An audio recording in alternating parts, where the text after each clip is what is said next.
Hello, and welcome to another episode of the Profit Minds podcast. I'm your host, Dr. Stephen Kirch, creator of the Profit Minds Growth System, a unique blend of profit growth, productivity acceleration, and building robust business process for scale. In every episode, I interview entrepreneurs and small business owners from around the world with a unique story to tell. You can find the show on YouTube, LinkedIn, Apple and Google Podcasts, Stitcher, Spotify, and more. Well, hello, everyone. Today, my guest is Tiago Faria, and we're going to be talking about how to do the most fun marketing you'll ever do through podcast guesting. Welcome, Tiago. Steve, it's an honor to be here. Thank you so much for having me. Can't wait to talk about the random experiment I did last year that changed my business completely and took me here exactly to talk to you today. Wow. Well, that's great. So let's hear the story. How did you get to be where you are and be focused on podcast guesting? Absolutely. Such a ride. So after quitting corporate world 2019, I started my own businesses, like various different experiments. And I was creating content for 5 years, basically. My blog, YouTube, Facebook. And I was getting exhausted by it. Basically, the thought of looking at a blank page, trying to be awesome and creative. The awkwardness of looking at a camera and trying to come up with something awesome. Having to turn on the performance mode, right? It made me start a bit like starting to hate it a bit. And last year, basically, I burnt out of that cycle of creating content. So I started a bit to recycle my old content, but things stopped working after a while. Started a bit to struggle to get the leads that I was having before. So I reached a point that like, okay, things are, reached the valley of despair, basically. Wanted to grow, but I didn't want to go back to the hustle of and grind of creating content all the time, content. So I reached like an unpredictable time of my business. So months with starting from zero, trying to go up and trying to zero again. But there had to be a better way for sure. So, but the most amazing thing happened just before going on holidays last year. I received an email from my mentor, one of my mentors. He had a new beta program open.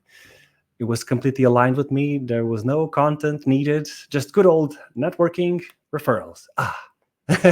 Just perfect. Wifey agreed. I maxed out the credit card, fully committed. And that mentor told me, okay, podcast guesting is an amazing way to increase your network, to create partnerships. So obsessive as I am, I went all in. So during 4 months, I closed the curtains, locked myself in the office, and I booked myself for 67 podcasts. 67, which is 67 in 4 months. Well, I didn't record them all during that period. Okay. All right. You just booked. Okay. I'm still actually recording them nowadays, which is almost 8 months after. But I basically didn't do anything else. I was locked for 4 months, and it was basically true. I really gathered amazing partnerships. I think podcasting in general is an amazing way to create partnerships and friendships. Do you think, Stephen? It's so much fun. I love it. I have so much fun on this side of the show, and I enjoy going on and being a guest. Yeah, it's the most abundant strategy ever. But anyway, what's the best thing that happened during that period of time? What's that?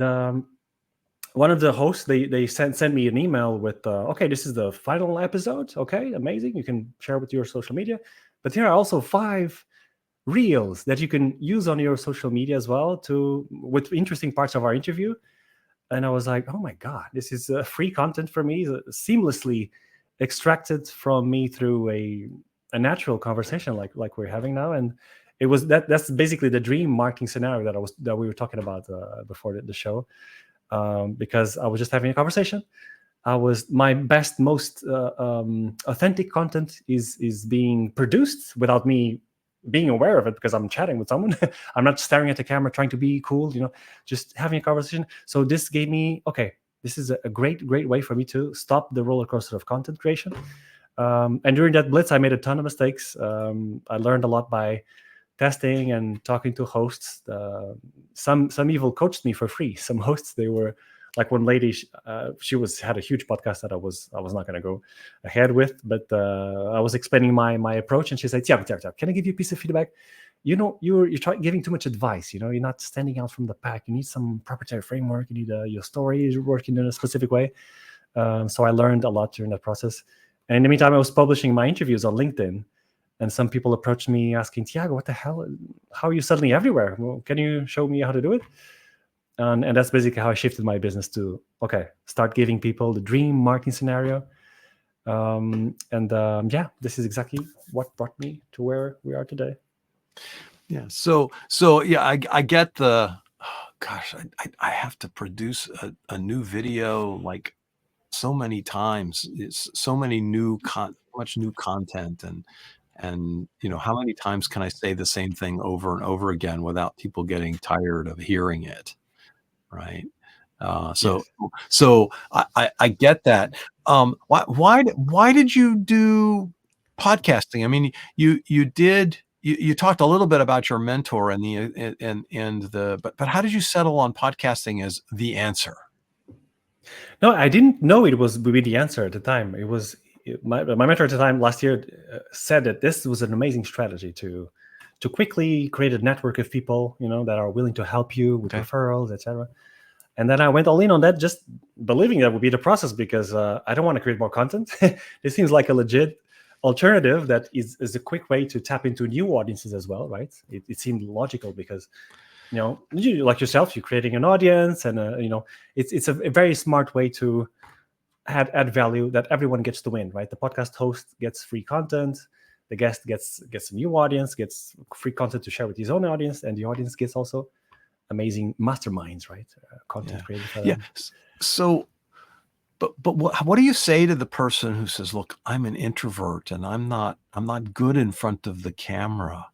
How do you overcome that fear of being on camera all the time? Yes, it's a great question, Steve. And I actually surpassed that fear. I also had the same thing, as I hated. I mean, I even hated public presentations. Like in the corporate world, I was like, I would stress out. I hate this thing. So when I transitioned to entrepreneurship and trying to create my own business, the way I surpassed that fear was what you're doing here as well, Steve. I created my own podcast at the beginning because it's the fastest way to start getting confidence with camera, because you're passing the ball to the other side, right? You're interviewing someone. The pressure is on the other side, and you start slowly getting comfortable with making the presentation and passing the ball. It was my fastest way to start looking at the camera in a non-awkward way, at least, and feel more confident. And that kicked off my business, and also got access to amazing people that I interviewed.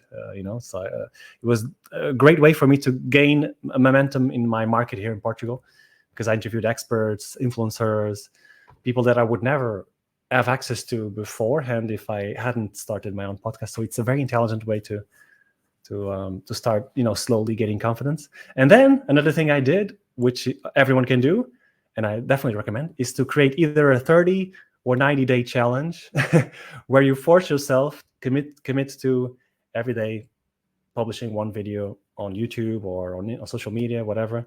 Even if it's very short things, just publish it, and the momentum will get you through those fears and anxieties, and you'll start feeling that, okay, this is actually easy. It's not that hard. I mean, people comment on it, it's not that bad, So those two little tricks were the ones I used, and I would definitely recommend for someone who's so is that part of your strategy then to become an excellent guest, that you start with hosting your own, or it's a good idea to do that. Okay. But my strategy with my clients, that's not part of it. That's not I part usually of it. work with people that are really a bit more in a content game already, right? They're a bit tired of creating videos, or it's like a hassle for them. Those are the people that I can help the best, because I can transition them into this system where you just go on interviews, just have a conversation with someone, and then we have a lot of content that we can repurpose, like small short videos, transcribe to blog posts, make audiograms, quote cards, a lot of things you can repurpose out of 1 hour of interview or less. And most people spend that hour trying to create an amazing Instagram reel. It has to be perfect. It has to be, while you can spend that hour having a conversation with someone amazing like Dr. Stephen Kirch, and the content is being created for them. It's like, I don't know. For me, it's a dream marketing scenario. Yeah. So how do you then integrate it into your overall marketing strategy? What's the way that because I know you talk about creating reels, so I presume you pull excerpts out of it. What are you doing there? Yeah, so that is for the social media content. You could have that already done for you, basically, because you don't need to create more videos. You just go on interviews. Those interviews get repurposed into multiple pieces of content that you can start sharing on social media. So that is taken care of. But on the other side, you also have the long form content that you created, so the long form interview, which you can use to send to you. For example, if you have an email list, right, and you're trying to warm up that email list to try to convert them into warm leads, it's a fantastic asset that you have, a long form interview to share with those people and show yourself in action, telling your origin story, sharing tips, practice. Those people will see you in action, and once they go to a call with you, it's a very different sales environment, right? They already know, like, and trust you. They almost became kind of fans because they see you in action for so long. They hear your story. So it integrates also very well with your sales strategy or lead generation strategy, whether it is email marketing, or maybe if you are cold messaging people on LinkedIn, for example, outreach. There's always those amazing pieces of content you can share. Hey, by the way, look, this is me being interviewed by this amazing person that you trust very well. And it's validating me as an expert, because why would I be interviewed if I wasn't? So in the subconscious of people, there's all these little advantages that you get just from having one interview. So those two, there are two ways that I could see integrating very well in your strategy. Yeah. So what's your strategy then for picking out hosts to go pitch to, right? To say, hey, I want to be on your show. What do you look for with respect to the host of the podcast you want to be interviewed on? Absolutely, that's a great question. So first of all, aligning first the strategy with my clients. Where do we want to go, right? What kind of audience are we targeting? And then looking for the most relevant podcasts types where we know our audience will be congregating at some sort, even if indirectly, etc. So that has to be a match there. Relevancy is number one. But then I also look at, of course, is it a podcast that is here for the long haul, right? For the long run. It cannot be a podcast that started yesterday or a podcast that publishes once every 6 months. There's no consistency there. So I took a look at those signals that showed me that they're publishing recently, they publish regularly, and there's platforms that you can use to check how you can have an idea of how big they are. Basically, if you go to listennotes.com, it's basically the biggest search engine for podcasts. It has kind of a ranking system that shows you, okay, is this within the top 1 or 5% of all the podcasts, or top 10%? Or maybe it's not ranked, meaning that it probably doesn't have enough reach. So I look at those signals to see, depending on what the goal for my client is, imagining that he never went to any podcast before. So maybe I cannot go immediately to the biggest podcast, because they might ask for, okay, show me proof that he can be a good a guest on a podcast, or where has he been before. So in that case, I would not aim to the biggest ones. I would aim to the top 5 to 10% initially to create a portfolio of podcasts, and then we can aim at the smallest, at the biggest ones. So there's basically the signals that I look at. It all depends on the strategy and the audience that we want to target, and then it's basically a match of relevancy and signals of podcast quality, basically. Yeah. Okay. So yeah, I was going to ask about the quality. How do you tell? I mean, do you expect to watch or listen to a number of the podcasts from the host to make sure that it's somebody that you can interact with in a reasonable way? Yes, for sure. So part of my outreach process is listening to at least a bit of one of the episodes, the most recent episodes, to see basically if there's a match. if there's no collision with our beliefs or something very obvious that will be like a downer. Definitely that should be part of the process, to listen to a bit of the episode, maybe even browse the website of the podcast host, take a quick look at their social media presence. So it cannot be I did that approach when I was doing that blitz. My biggest mistakes was just making a huge list of podcasts and then email to all of them. But it gave me a lot of irrelevant podcasts. It gave me a lot of people that were not a fit for me. I didn't click with them at all. So and also very few responses because I was not customizing the outreach process. So it's very important to customize all your outreach process, and also to make sure it's a match for you, right? Right. So you have a specific way in which you reach out to these hosts to make sure you get a positive response. I mean, for sure. How do you go about pitching, right? To get them to say yes, particularly as you try to move from the not so I'll say highly rated or highly ranked podcasts to ones that are in the the top 5% or the top 1%. How do you make that transition? What do you pitch to get started, and then what do you pitch as you go forward? Yeah, that's awesome question. So we need to position our pitches basically in a way that attracts the attention of the host, right? And that makes you stand out somehow. We cannot be just seen as another spammer. The host, for like yourself, you're used to getting all those spam emails. Oh, look at me, I'm awesome. So most people talk about themselves or their clients. Look, I'm amazing. Look at what I've been. This is awesome. You for sure would love to have me on your podcast. That in itself, it doesn't attract the attention of anyone. Doesn't make you stand out.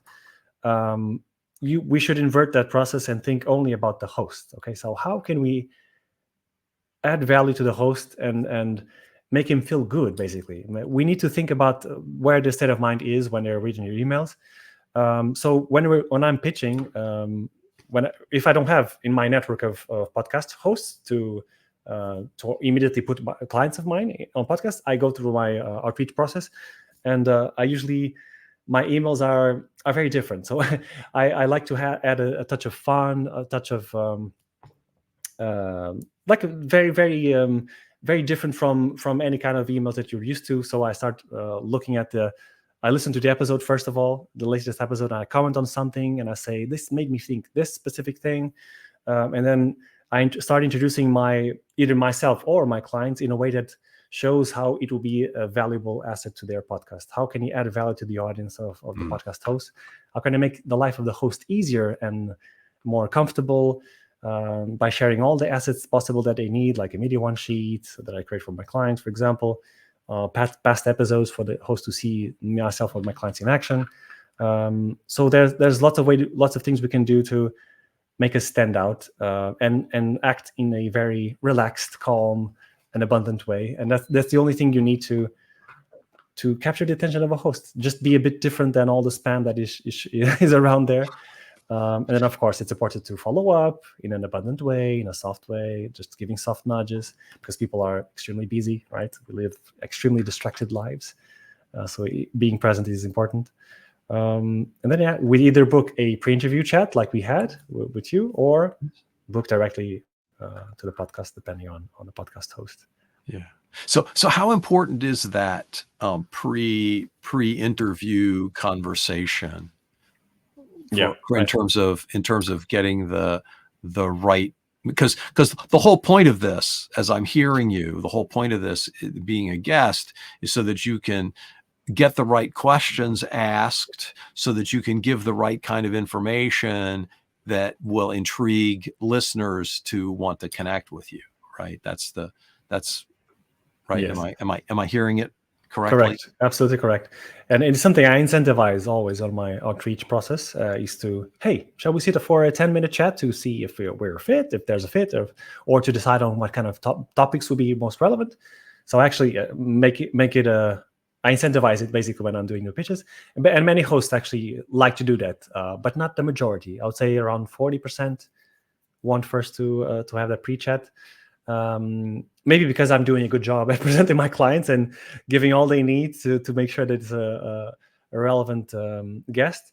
But I actually incentivize it because it's good for us to check also if there's if we click, right? If there's a click between the host and the guest, if there's no discrepancies or philosophical clashes that might be hard to overcome during an interview. So yeah, it's definitely important to have that chat before. Okay. And then when you're creating those snippets, is that something that you do for your clients, or is that something that the clients do for themselves? No, yeah, it's definitely something I'm trying to differentiate myself from all the other podcasting agencies. Mm-hmm. I think most of them just focus on the booking and then you do it on your own. I'm trying to differentiate myself by, okay, so you go on a podcast and immediately after I try to get the raw video file, which I'm going to ask you, Steven, to start creating those short videos of interesting parts, always giving credit to the host, always saying, linking to the podcast of the host, because we need to, me, myself, and my clients need to show goodwill. We need to nurture the relationship with the host after the interview, before, during, and after, but mostly after, because most people that go on a podcast as a guest, I'm sure you had this experience before, they kind of forget about it. They go on, they talk to you during the interview, and then they never talk to you again, or never even comment on social media, never help to promote the podcast with you. So this is something I try to differentiate myself. I incentivize my clients to keep in touch, send some specific emails to nurture a relationship, because so many things can come out of it. So they can either become partners, you can exchange specific referrals, or you can ask for more referrals for other podcasts. So there's a lot of things that can happen that if you nurture the relationship in a positive way, it's extremely beneficial for everyone. And I think it's the most underused part of podcast guesting is the power of the networking and the relationship building. Yeah, that's a different approach from what I'm used to. I mean, I have certainly interviewed people from my network and used my network to find guests. Mm-hmm. And I reach out to, and I've asked you, right? Who would you recommend as a guest for my podcast? And I'm willing to bet that you have a sizable list of folks that you could recommend based on what you do. I have a couple, yeah. but that pulling the snippets out, I've toyed with that idea a little bit myself. And trying to figure out, is there a specific tool that you use that you recommend? Or what is it that you do? Because I can imagine that could be very time consuming. Yeah, it is, absolutely. But there's a ton of AI tools nowadays. It's incredible the amount of work offload of work that you get nowadays. So there's tools like Descript. I'm not sure if you have heard of it. I've heard of that one. Yes. Absolutely possible to do. It basically transcribes all the podcast, and then you can edit the text, create the snippets, the short videos. You can create multiple things out of all the tools out there, and Descript is one of the most famous. But yeah, it's super easy nowadays, but it's also easy not to do, right? we forget to do it for ourselves. That's why a service like the one I'm offering is also removes the time that it takes to think about it. I still have to think about what's the best script. I need to edit it. So that's why I want to remove that weight from my clients as well. Yeah, that's great. So if somebody wanted to reach out to you, Tiago, and get connected, explore perhaps working with you, what's the best way to reach out? Yeah, so far my whole presence is focused on LinkedIn. So I can share the link afterwards. It's Tiago Faria. You can find me there on LinkedIn. But I also set a bunch of things for your listeners for free, because I know how hard it is to get booked, to impress the host, to know exactly how to be an amazing guest. And you don't have to go on 67 podcasts to figure it out the hard way like I did. I already cracked the code, and I'm going to share it with you, so you can start on the right side on the get-go. So first, you'll get access to my Being an Amazing Guest worksheet that I use with my clients. If you complete that, you can get immediately position yourself as an attractive guest that stands out from the pack, and you can become an easy yes for hosts just because you have your process outlined your positioning outlined in a way that's exciting, that is intriguing. So that's super important.